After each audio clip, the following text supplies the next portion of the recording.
All aspirant are welcome to our channel SWR। তো তোমাদের WBSSC group C group ডিকে target করে বিগত আগে তোমাদের 4টি ক্লাস হয়ে গেছে, আজকে কিন্তু 5 নম্বর ক্লাস।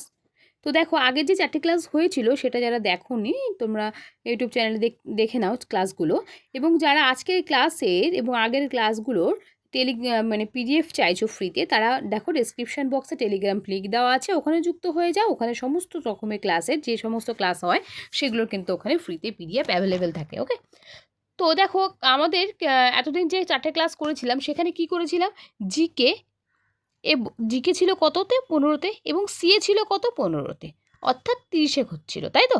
কিন্তু এসএসসি দুদিন আগেই, তোমাদের 2-3 দিন আগেই সিলেবাসটাকে একটু চেঞ্জ করে দিয়েছে। কি করেছে, তোমাদের টোটাল জিকে এবং জিএস মিলে কত করে দিয়েছে, টোটাল করে দিয়েছে 20।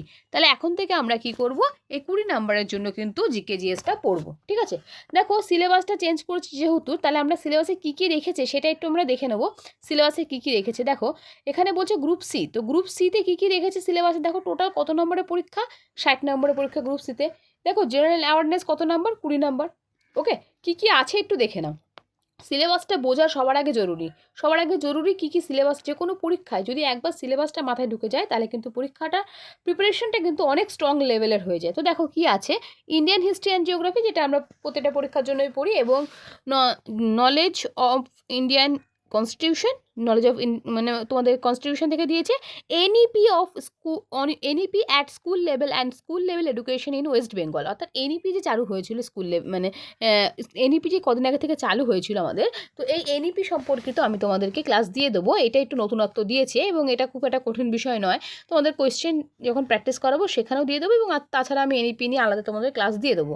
এছাড়াও কি দিয়েছে, gender awareness and rule and regulations, ঠিক আছে, আর elementary knowledge about the traditional and contemporary popular culture of Indian, মানে বিভিন্ন রাজ্যের কালচারগুলো, ডান্স, সিঙ্গার, এইসব যেগুলো আছে আমরা পড়ি। Static GK, world first, sorry Indian first কে কী জয় করেছে, কী প্রাইজ পেয়েছে, কে কোন নৃত্যের সাথে জড়িত, কে কোন বাদ্যযন্ত্র, গান, এগুলো আর কি। তো আর তারপরে কী বলছে, বেসিক কম্পিউটার নলেজ। তো বেসিক কম্পিউটার নলেজ এটা কিন্তু 10th লেভেলে, তো খুব একটা হাইফাই বা ওরকম তোমার কম্পিউটার নলেজ জানা দরকার নেই, মোটামুটি বেসিকটা কিন্তু জানার দরকার নেই বলেও ভুল। দেখো পরীক্ষার লেভেল যেটা হচ্ছে সেখানে একটু তো পড়তেই হবে। তারপরে কি বলছি, এনভায়রনমেন্টাল অ্যাওয়ারনেস, মানে পরিবেশগত যে পরিবেশবিদ্যার যে পরীক্ষা মানে কোশ্চেনগুলো, এছাড়াও পরিবেশবিদ্যার যে কারেন্ট অ্যাফেয়ার্সের কোশ্চেনগুলো সেগুলোও কিন্তু পড়তে হবে। এই যে বিষয়টা, এটা কিন্তু বুঝতে হবে যে কী পড়বো আর কী ছাড়বো। তারপরে দেখো current economical affairs, current economical affairs মানে তোমাদের এই আরবিআই সম্পর্কিত বা একটু ব্যাংক রিলেটেড, একটু বাজেট রিলেটেড, একটু মানে ছোঁয়া ছোঁয়া যেগুলো হয় আর কি। ইকোনমিক্সে খুব একটা কঠিন হয়, ইকোনমিক্সে কারেন্ট ইকোনমিক্স তো নর্মাল ইকোনমিক্স পড়বে, তার সাথে সাথে যে বাজেটটা বা আরবিআইয়ের গভর্নরকে, বিভিন্ন ব্যাংকের যে সিও আছে, এগুলো একটু ইকোনমিক্যাল আপস অ্যান্ড ডাউন যেগুলো চলছে সেগুলো সম্পর্কে নলেজ রাখতে হবে। আর কি, স্পোর্টস এবং খেলাধুলা সম্পর্কিত, এবং innovation and invention of science, in science, তো এখানে কি তোমাদের আবিষ্কার এবং আবিষ্কারক সম্পর্কে পড়তে হবে সে বিজ্ঞান থেকে। তো চলো, এটা গ্রুপ সি হয়ে গেলে। গ্রুপ ডি এর সিলেবাসটা দেখো, সেম সিমিলার সিলেবাস, কিন্তু গ্রুপ সিতে কিছু এক্সট্রা আছে এবং গ্রুপ ডিতে কিন্তু সেগুলো নেই। তো গ্রুপ ডিতে কী কী আছে দেখো, same Indian history, Indian geography, ঠিক আছে, কনস্টিটিউশন, আর ওই তোমাদের current affairs, West Bengal culture, current, মানে এটা কিন্তু তোমাদের একটা জিনিস মাথায় রেখো যে ওয়েস্ট বেঙ্গল কারেন্ট অ্যাফেয়ার্স, ঠিক আছে, কালচারাল, এবং ওয়েস্ট বেঙ্গল জিকে, ওয়েস্ট বেঙ্গল জিকেটা কিন্তু খুব ভালো করে পড়তে হবে। তার সাথে সাথে কিন্তু ওয়েস্ট বেঙ্গলের স্কিমগুলোও খুব ভালো করে পড়তে হবে, ঠিক আছে, যে প্রকল্পগুলো আছে আর কি। তো দেখো তারপরে কি বলছে, স্পোর্টস এবং এলিমেন্টারি কম্পিউটার লিটারেচার, তো এটাই আর কি সেম সিলেবাস। ওখানে 10খানা 2-3টে এক্সট্রা আছে, হ্যাঁ, এবং এখানে একদম 5টা সিলেবাস দিয়ে দিয়েছি। সিলেবাস কিন্তু খুবই শর্ট, কারণ 20তে আছে, তো ঠিকই আছে। তো সেভাবে পড়াশোনা করতে হবে। দেখো পড়াশোনাটা ঠিকঠাক করতে হবে। পরিস্থিতি তোমরাও দেখতে পাচ্ছ, কদিন আগে আমাদের মতনই যারা পরীক্ষা দিয়েছে এসএলএসটি, স্কুল সার্ভিস কমিশনে, তাদের পরিস্থিতি দেখে তো তোমাদের সবার হয়তো নেগেটিভ পজিটিভ যাই হোক যেটাই ভাবছো, অত ভেবে লাভ নেই। ভালো করে পড়াশোনা করো, যেটা হওয়ার সেটা হবে। ভালো ভেবেই আমরা পড়াশোনা করি সব ক্ষেত্রেই, তো সেই ভালোটা ভেবেই পড়াশোনা করব। কোনোভাবে ডিমোটিভেট হওয়ার কোনো যুক্তি নেই। অনেক স্টুডেন্টরাই ভাবছে যে দেখো এসএলএসটি দাদা দিদিদের বা এসএলএসটি বন্ধুদের কী অবস্থা হচ্ছে, তো সেক্ষেত্রে দাঁড়িয়ে গ্রুপ সি গ্রুপ ডিটা কী করা উচিত, কী করা উচিত না ভেবে বাবা পড়লে তো আর ক্ষতি নেই। পড়তে থাকো, পড়লে কোনো ক্ষতি নেই, পড়লে কোনো ক্ষতি নেই, ডেফিনেটলি নেগেটিভ কিছু হবে না, এটা আশা করে আমরা পড়তে থাকি এবং সেভাবেই পড়ো। নেগেটিভ ভাবলে কোনো পরীক্ষাকেই টার্গেট করতে পারবে না। তো ভালো করে পড়তে থাকো। দেখো ওইখানে অনেক দাদা দিদিরা আছে, অনেক বন্ধুরা আছে, অনেক সহপাঠীরা আছে, অনেক ভাই বোনরা আছে যারা তোমাদের কি হয়েছে 60-এ 60 পেয়েছে, 70-এ 70 পেয়েছে। তারা গলা দাঁড়িয়ে কিন্তু তাদের যুক্তি দিয়ে বোঝানোর চেষ্টা করছে তারা কিন্তু অযোগ্য নয়। তো সেক্ষেত্রে দাঁড়িয়ে আমাদেরই কিন্তু পড়াশোনাটা সেই লেভেলে করতে হবে যাতে আমরাও দাঁড়িয়ে কোনো ভুল কিছু হলে, খারাপ কিছু যে আমি আশা করব খারাপ যাতে না হয়, কিন্তু পরিস্থিতি তোমরাও জানো, যদি ভুল কিছু হয়, যদি খারাপ কিছু হয়, সেখানে যেন আমরাও দাবি রাখতে পারি যে আমাদের কিন্তু নাম্বারটা ফুল আছে, আমাদের কিন্তু নাম্বারটা অনেক আছে, আমরা কিন্তু একদম ঠিকঠাকভাবে প্রিপারেশন নিয়েছি। তো যাই হোক, এইসব মাথায় না ভেবে তোমরা ঠিক করে পড়াশোনা করো, তোমরা সকলেই পড়াশোনা করো। আমি এটাই বলবো, পড়াশোনা কোনো দিন লস যায় না, যদি মানে যাই হোক এই পড়াশোনাগুলো কাজে তো অবশ্যই লাগবে। ডেফিনেটলি আমরা আশা করছি গ্রুপ সি গ্রুপ ডি পরীক্ষা যেন স্বচ্ছতার সাথে হয়, ভালোভাবে হয়। তো সেটা ভেবে পড়াশোনা করে নেগেটিভ কিচ্ছু ভেবো না। তো দেখো নতুন সিলেবাস থেকে যে সিলেবাস অনুসারে আমরা আজকে যে মানে প্রথম যে ক্লাসটা করছি, এবং আগে 4টে ক্লাস আছে, সেম প্রত্যেকটা কোয়েশ্চেন ইম্পর্টেন্ট, সিলেবাসের আদল বদল একটু একটু, আর কিছুই নয়, কোনো অদল বদলই নয়, সে একটু আর কি কোনটা ছাড়বো কোনটা ধরবো ওটারই একটা অ্যাডজাস্টমেন্ট করে দিয়েছে। তো দেখো প্রথম প্রশ্ন কি বলেছে, প্রথম প্রশ্ন বলেছে যে পুনা চুক্তি কাদের মধ্যে হয়েছিল। তো পুনা চুক্তি কাদের মধ্যে হয়েছিল, গান্ধীজি ও ডক্টর বি আর আম্বেদকরের মধ্যে হয়েছিল। ঠিক আছে, গান্ধীজি ও ডক্টর বি আর আম্বেদকর কবে হয়েছিল, 1932 সালে 28শে সেপ্টেম্বরে হয়েছিল। 1932 সালে 28শে সেপ্টেম্বর হয়েছিল। ক্লিয়ার। চলো নেক্সট কোয়েশ্চেন দেখে নেবো কি বলছে। বলছে ভারতের কোন রাজ্যে প্রথম সূর্যোদয় হয়। সূর্যোদয় হয় প্রথম কোন রাজ্যে, অরুণাচল প্রদেশে সূর্যোদয় হয়।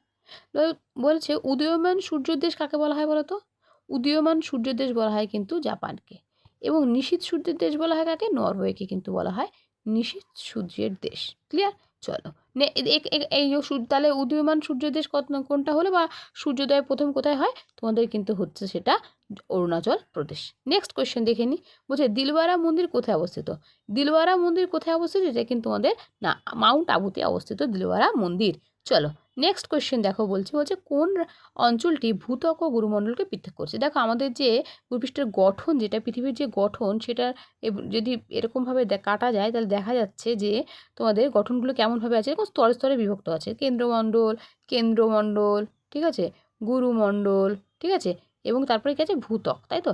এই যে ভূত্বক এবং গুরুমণ্ডল, এই যে পার্টটা, এই জায়গাটাকে কি বলা হয়, এটাকে বলা হয় মোহ। ওকে, এটাকে বলা হয় কি মোহ, তাই তো। তো চলো তাহলে কি হচ্ছে মোহ।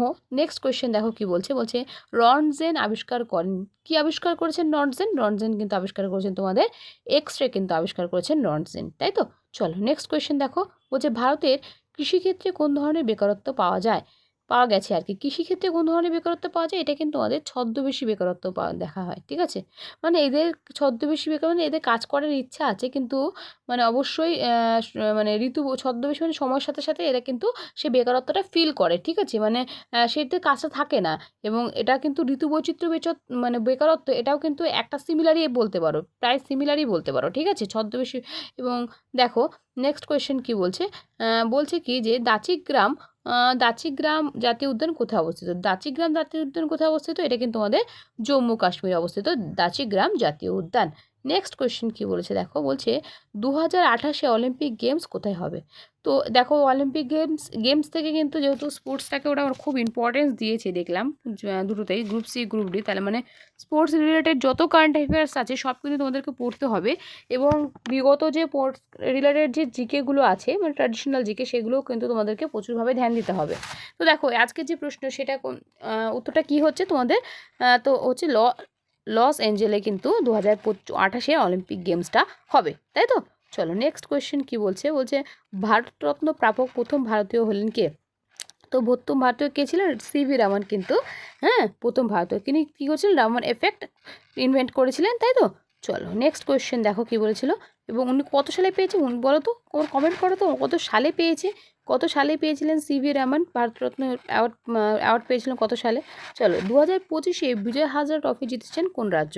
2025 বিজয় হাজারা ট্রফি কোন রাজ্য জিতেছে, কর্ণাটক কিন্তু জিতেছে বিজয় হাজারা ট্রফি। চলো নেক্সট কোয়েশ্চেন কি বলছে দেখো, নেক্সট কোয়েশ্চেন বলছে স্মৃতি মান্দনা কোন খেলার সঙ্গে যুক্ত বল।